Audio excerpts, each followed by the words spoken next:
Ukraine से जंग के बीच रूस ने सैन्य अभ्यास का एक वीडियो सामने जारी किया है जिसमें ताकत दिखाई गई है। रूस की सेना ने यह अभ्यास कमचत्का प्रायद्वीप के पास अवाचा खाड़ी में किया, जिसमें उसके 2 जंगी जहाजों से जमकर मिसाइल और गोले दागे गए।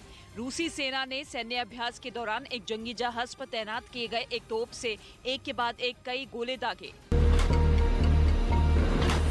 यही नहीं, सैन्य अभ्यास में रूस ने वहां रॉकेट भी दागा। जंगी जहाज से छोड़े गए रॉकेट ने कई किलोमीटर दूर जाकर निशाने पर वार किया।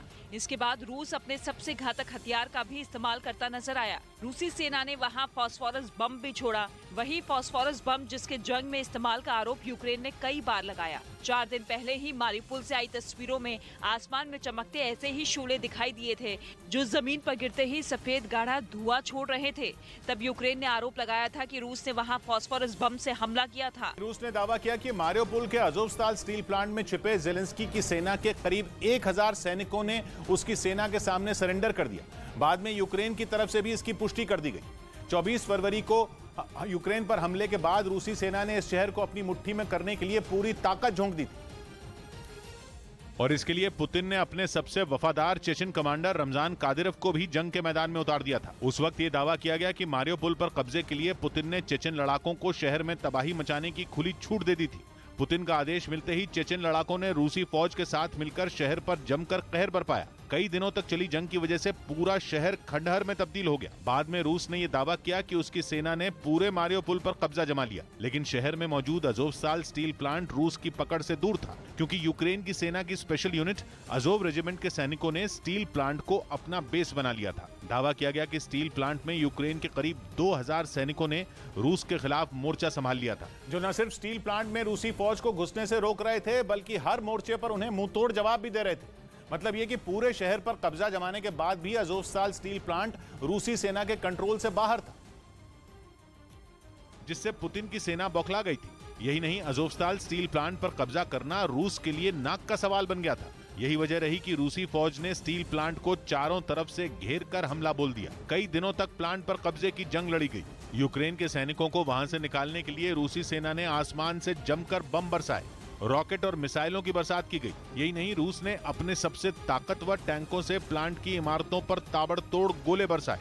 लेकिन कई दिनों तक चली जंग के बाद भी पुतिन की सेना स्टील प्लांट पर कब्जा जमाने में नाकाम रही। हालांकि बाद में रूस की तरफ से यह दावा किया गया कि इन हमलों में यूक्रेन की सेना के ज्यादातर सैनिक मारे जा चुके हैं और जो बचे हैं वो बुरी तरह घायल हैं, जिन्हें अगर वक्त रहते वहां से नहीं निकाला गया तो उनकी जान भी जा सकती है। इसके बाद अज़ोवस्ताल स्टील प्लांट से घायल सैनिकों को निकालने के लिए रूस और यूक्रेन के बीच बातचीत शुरू हुई और अब रूस ने दावा किया कि घायल जवानों को स्टील प्लांट से निकालने के लिए ज़ेलेंस्की के 1000 सैनिकों ने उसकी सेना के आगे हथियार डाल दिए। यूक्रेन के सैनिकों के सरेंडर का एक वीडियो भी रूस ने जारी किया। वीडियो में बड़ी संख्या में यूक्रेन के सैनिक एक कतार में अपने घायल साथियों को स्ट्रेचर पर लेकर स्टील प्लांट से बाहर निकलते दिखे। दावा किया गया कि ये यूक्रेन की स्पेशल यूनिट अज़ोव रेजिमेंट के सैनिक हैं, जिन्होंने कई दिनों तक रूस के सैनिकों की नाक में दम कर रखा था। इस दौरान वहां रूस की फौज के कई जवान तैनात दिखे, जिन्होंने स्टील प्लांट से बाहर आए ज़ेलेंस्की के हर सैनिक की तलाशी ली। इसके बाद यूक्रेन के सारे सैनिक अपने साथियों को लेकर वहां खड़ी गाड़ियों में चले गए। वीडियो के एक हिस्से में रूस का एक सैनिक बस के अंदर यूक्रेन के एक जवान के जख्मों पर पट्टी बांधता दिखा।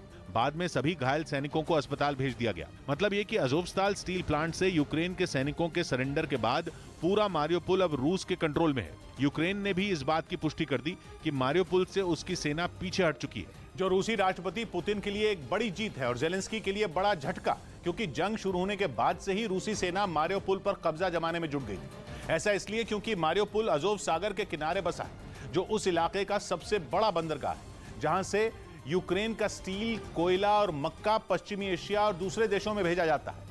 इसके अलावा मारिउपोल पर कब्जे के बाद काला सागर से लगने वाला यूक्रेन का करीब 80% किनारा रूस के हाथ में चला गया। मतलब समंदर के रास्ते कारोबार करने का विकल्प भी रूस ने यूक्रेन से छीन लिया। मारिउपोल पर कब्जा यूक्रेन के सिर्फ एक शहर पर कब्जा नहीं है, बल्कि पूरे देश की अर्थव्यवस्था की कबर तोड़ने की ओर रूस का एक बड़ा कदम है। ये तक दावा किया जा रहा है कि मारिउपोल पर रूस का कंट्रोल होने के बाद यूक्रेन की बची कुची अर्थव्यवस्था भी ढह जाएगी। पटना में वैष्णो देवी मंदिर की यात्रा को फिलहाल रोक दिया गया। जम्मू के कटरा में पहाड़ियों पर लगी आग वैष्णो देवी मंदिर के आसपास के इलाकों में भी फैल गई, जिसके बाद वैष्णो देवी यात्रा को फिलहाल रोका गया है। कर्नाटक की राजधानी बेंगलुरु में हुई बारिश ने लोगों की परेशानी बढ़ा दी। जगह जगह बारिश का पानी जमा हो गया, यहाँ तक कि लोगों के घरों और दुकानों में भी पानी घुस गया। यूपी के जौनपुर में 2 पक्षों में जमकर मारपीट हुई, जिसमें 5 लोग घायल हो गए। आरोप है कि बारात में शामिल कुछ लोगों ने लड़कियों पर अभद्र टिप्पणी की, जिसके बाद दोनों पक्षों के लोग आपस में भिड़ गए। मारियोपोल के मेयर ने यह दावा किया कि रूसी राष्ट्रपति व्लादिमीर पुतिन जर्मनी के तानाशाह हिटलर से भी कहीं ज्यादा खतरनाक और खूंखार हैं, क्योंकि उन्होंने अज़ोव सागर के किनारे मौजूद इस शहर पर कब्जा जमाने के लिए 20,000 से ज्यादा लोगों की जान ले ली। जो दूसरे विश्व युद्ध के दौरान मारियोपोल शहर में मारे गए लोगों की संख्या से दुगनी है। यही वजह है कि शहर के मेयर वादिम बॉयचेंको ने दावा किया कि रूसी राष्ट्रपति पुतिन जर्मनी के तानाशाह हिटलर से कहीं ज्यादा खतरनाक और खूंखार हैं। उनका दावा है कि दूसरे विश्व युद्ध में हिटलर ने 2 साल के अंदर मारियोपोल में करीब 10,000 लोगों का कत्ल करवा दिया था, लेकिन रूसी सेना के हमले के बाद इस शहर में पिछले करीब 3 महीने के अंदर ही 20,000 से ज्यादा लोगों की जान जा चुकी है। मतलब ये कि हिटलर ने जितने लोगों को मारा था, उससे दोगुने लोगों को पुतिन मार चुके हैं। यही नहीं, उन्होंने पश्चिमी देशों से पुतिन को रोकने की अपील की, क्योंकि उनका दावा है कि यूक्रेन में पुतिन का सैन्य अभियान अभी थमने वाला नहीं है, जिसकी वजह से वहां और खून खराबा होगा। रूस यूक्रेन जंग को कुछ दिन बाद 3 महीने होने वाले हैं और रूसी सेना यूक्रेन के अलग अलग शहरों में लगातार बमबारी कर रही है। वहीं यूक्रेन भी जबरदस्त पलटवार कर रहा है। पूर्वी यूक्रेन में सेना ने लड़ते हुए एक बख्तबंद गाड़ी को हमले में तबाह कर दिया है। हमले के बाद सैन्य वाहन में विस्फोट के बाद आग लग गई और फिर उस बख्तबंद वाहन में केवल धुआं और गाड़ी के जले हुए अवशेष दिख रहे थे। यूक्रेन की सेना ने यह वीडियो जारी किया है। चेचन कमांडर रमजान कादिरोव रूस के राष्ट्रपति व्लादिमीर पुतिन के बचाव में उतर आए। उन्होंने दावा किया रूस और चेचनिया के लड़ाके यूक्रेन के खिलाफ नहीं बल्कि नेटो के साथ जंग लड़ रहे हैं, जिसके 30 सदस्य यूक्रेन को रूस से जंग लड़ने के लिए घातक और खतरनाक हथियार दे रहे हैं, जिनके दम पर करीब 3 महीनों से जेलेंस्की की सेना दुनिया की दूसरी सबसे बड़ी फौज के सामने खड़ी है। 24 फरवरी को हमले के बाद रूस को यह उम्मीद थी कि यूक्रेन की सेना कुछ दिनों में ही उसके सामने हथियार डाल देगी, लेकिन जंग में यूक्रेन ने रूस को हर मोर्चे पर कड़ी टक्कर दी, जिसके बाद पुतिन को मारियोपोल पर कब्जा जमाने के लिए कादिरोव के लड़ाकों तक को उतारना पड़ा। लेकिन मारियोपोल को जीतने में रूसी सेना को नाकों चने चबाने पड़ गए। यही वजह है कि अब कादिरोव पुतिन के बचाव में उतर आए। उन्होंने दावा किया कि रूसी सेना यूक्रेन से नहीं बल्कि सैन्य संगठन नेटो से जंग लड़ रही है। Западом вооружают их наемники там, и поэтому нашему कादिरोव ने यह भी दावा किया कि रूस को हराने के लिए पश्चिमी देशों ने अपनी पूरी ताकत झोंक दी है, लेकिन इसके बावजूद जंग में पुतिन की सेना को हराया नहीं जा सकता। बोरोदियांका शहर में यूक्रेन के हमले से तबाह हुए रूसी फौज के एक ठिकाने तक न्यूज़ 18 पहुंच गया है। बताया यह गया है कि वहां के एक बैंक्वेट हॉल को रूस के सैनिकों ने अपना ठिकाना बनाया,